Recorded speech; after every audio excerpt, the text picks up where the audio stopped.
और भारतीय जनता पार्टी की सरकार अति पिछड़े समाज को लगातार गुमराह करते आ रही है। केंद्र में जस्टिस जी रोहिणी आयोग का गठन प्रधानमंत्री मोदी जी ने 2 अक्टूबर 2017 को किए और 31 जुलाई 2023 को रिपोर्ट आ गया और अब तक इस रिपोर्ट को सार्वजनिक और लागू नहीं किए। तो यह आंदोलन खास करके देश और प्रदेश में अति पिछड़े और अत्यंत पिछड़े समाज के हक अधिकार के लिए आंदोलन चल रहा है और भारतीय जनता पार्टी की सरकार अति पिछड़े समाज को लगातार गुमराह करते आ रही है। केंद्र में जस्टिस जी रोहिणी आयोग का गठन प्रधानमंत्री मोदी जी ने 2 अक्टूबर 2017 को किए और 31 जुलाई 2023 को रिपोर्ट आ गया और अब तक इस रिपोर्ट को सार्वजनिक और लागू नहीं किए। तो हमारा सामाजिक रोजगार, सामाजिक जो है अधिकार अभियान जो है मांग करती है, यह आंदोलन कर रही है कि यही चल रहे सदन के दौरान ही जो है कि इस मांग को सदन के पटल पर रखें और इसको लागू करें। और साथ ही साथ उत्तर प्रदेश में सामाजिक न्याय समिति की गठन जो रिटायर्ड जज राघवेंद्र सिंह जी के नेतृत्व में गठित हुई है और उत्तर प्रदेश में भी इसे सार्वजनिक और लागू करें। इसके साथ साथ रोजगार के अभियान के मसले पे, शिक्षा और स्वास्थ्य के मसले पे और अभी अभी जो प्रधानमंत्री जी ने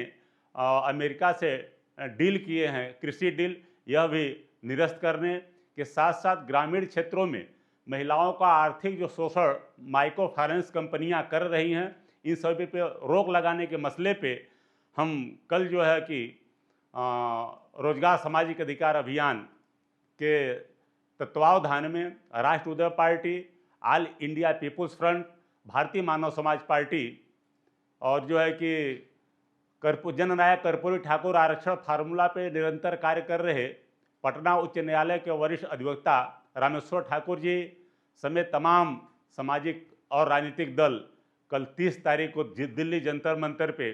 अपनी आवाज़ को उठाएंगे और प्रधानमंत्री और राष्ट्रपति को ज्ञापन देंगे। चूँकि यह सरकार जब से आई है लगातार चारों तरफ से खास करके अति पिछड़े अत्यंत पिछड़े समाज के साथ हो रहे अत्याचार, अन्याय, जुर्म, ज्यादती का बढ़ावा मिला है और यह सरकार जब भी कोई अगर अपनी आवाज़ उठाता है तो उस आवाज़ को दबाने और कुचलने का काम कर रही है। लेकिन अब हम सभी के इस मोर्चे में ऑल इंडिया पीपुल्स फ्रंट के राष्ट्रीय अध्यक्ष एस.आर. दारापुरी जी हैं और ऑल इंडिया पीपुल्स फ्रंट के संस्थापक सदस्य अखिलेंद्र प्रताप सिंह जी हैं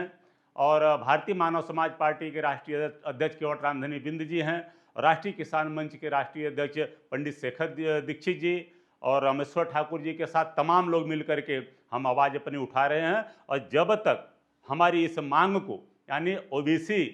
के जो अति पिछड़े समाज को हक अधिकार नहीं मिलता है तब तक अपनी आवाज़ बुलंद करेंगे। क्योंकि आगामी उत्तर प्रदेश में त्रिस्तरीय चुनाव होने जा रहा है, पंचायत चुनाव, जिसमें हमारी लड़ाई है कि इससे पहले ओबीसी के आरक्षण में वर्गीकरण करें। क्योंकि अति पिछड़े अत्यंत पिछड़े समाज के लोग भी कुछ प्रधान, बीडीसी, जिला पंचायत सदस्य, ब्लॉक प्रमुख, चेयरमैन चुन करके आएँ और इनको अपनी भागीदारी मिले, शिक्षा और रोजगार में भागीदारी मिले। आरक्षण को तो भारतीय जनता पार्टी ख़त्म ही कर दी है, फिर भी जो भी है इससे हिस्सा मिले। चूँकि अब तक 78 साल की आज़ादी में अगर सबसे ज़्यादा अगर कोई शोषित वंचित है, हक अधिकार से वंचित समाज है, जिसके कि आईएएस नहीं है, पीसीएस नहीं है, नेता नहीं है, विधेयता नहीं, उद्योगपति नहीं है, ऐसा समाज अति पिछड़ा अत्यंत पिछड़ा समाज ही आता है। यह लड़ाई हम सब मजबूती के साथ लड़ते। नेशनल दस्तक की आपसे गुजारिश है कि अगर इसको बचाना चाहते हैं तो नेशनल दस्तक को सब्सक्राइब करने के लिए रेड कलर के सब्सक्राइब बटन को दबाएं, फिर बेल आइकन की घंटी दबाएं। नेशनल दस्तक को बचाने के लिए बहुत जरूरी है कि हर खबर को शेयर करें, लाइक करें, कमेंट जरूर करें।